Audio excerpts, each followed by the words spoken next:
হরে কৃষ্ণ, রাধে রাধে বন্ধুরা। আমি এখন আছি ভগবান শ্রীকৃষ্ণের জন্মভূমিতে, সেই কারাগার কংসের। কিন্তু অনেক দুঃখের বিষয় আছে, সেটাও আপনাদেরকে বলবো, কিন্তু তার আগে একটু দেখে নিন যে এইটা প্রথম গেট।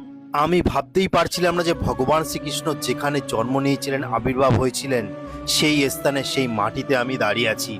আমার শরীরে কাঁটা দিয়ে উঠছিল, এবং যখন আমি ভেতরে যেতে যাচ্ছিলাম ক্যামেরাটা নিয়ে, তখন একটি দুঃখের বিষয় ঘটে, কিন্তু তাও আপনাদেরকে জুম করে দেখাচ্ছি।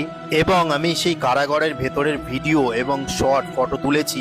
কিন্তু তার আগে দেখুন, প্রথমে ঢোকার মুখে এরকম একটি গেট পড়বে, এবং আমি যখন যাচ্ছিলাম এখান থেকে, তখন আমার শরীরে সত্যি কাঁটা দিয়ে উঠছিল।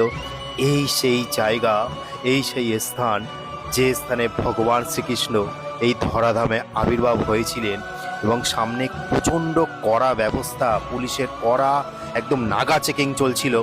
কারণটা আমি পরে বলছি, কিন্তু আপনারা দেখুন, এই সেই মাটি, যে মাটিতে, যে ভূমিতে ভগবান শ্রীকৃষ্ণ আবির্ভাব হয়েছিলেন। তারপরে আমি এখানে চিৎকার করে বলেছিলাম, জয় শ্রীকৃষ্ণের জয়, জয় শ্রীকৃষ্ণের জয়, জয় শ্রীকৃষ্ণের জয়। আমি চিৎকার করে করে বলছিলাম, কারণ আমার চোখ থেকে জল পড়ছিল এই জিনিসটা দেখে, যেখানে আমাদের ভগবান শ্রীকৃষ্ণের জন্মভূমির ঠিক ওপরে এরকম অন্য মতের ধাঁচা লাগানো ছিল। ঠিক এই কারণে ক্যামেরা নিয়ে আমাদের ঢুকতে দিচ্ছিল না, কারণ এটা নিয়ে কেস চলছে হাইকোর্টে। সবার মুখ থেকে যা শুনলাম আমি খুশি হয়ে গেলাম তখন, কারণ তারা বলল খুব শিগগিরই হয়তো আমরা আমাদের কৃষ্ণ জন্মভূমি ফিরে পাবো, আর হয়তো খুব বেশি দেরি নেই।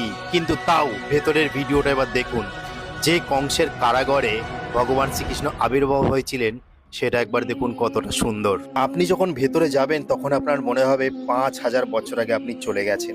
ঠিক এই জায়গাটায় দেখুন, এই যে পাশে গার্ডগুলো দাঁড়িয়ে আছে, ঠিক এখানেই কিন্তু গার্ডরা সত্যিই দাঁড়িয়েছিল।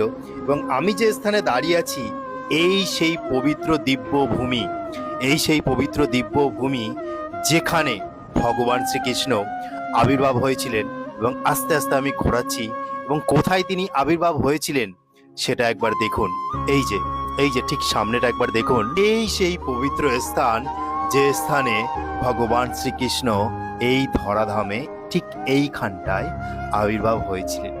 আপনারা দেখুন সেই পবিত্র স্থান, কিন্তু লাইট এত জ্বলছিল, ক্যামেরাতে পরিষ্কার আসছিল না। কিন্তু আপনারা এই যে আমাদের কানার ছবিটা দেখুন, এটাই মনে করা হয় এরকমই আমাদের কানা দেখতে ছিলেন। এবার আপনাকে পুরো ভেতরের ছবিগুলো দেখাচ্ছি। এই ছবিগুলো দেখুন কতটা সুন্দর। আপনার ভেতরে আসলে মনটা ভরে যাবে, আপনি কোথায় হারিয়ে যাবেন, এবং চোখ থেকে আপনার শুধু জল পড়বে, যে কারণটার জন্য আমারও জল পড়েছে। কিন্তু তাও ভেতরের যে পবিত্রতা এত সুন্দর, সেটা দেখে খুব মুগ্ধ হলাম। তো এটাই আজকের বলার ছিল। হরে কৃষ্ণ, রাধে রাধে।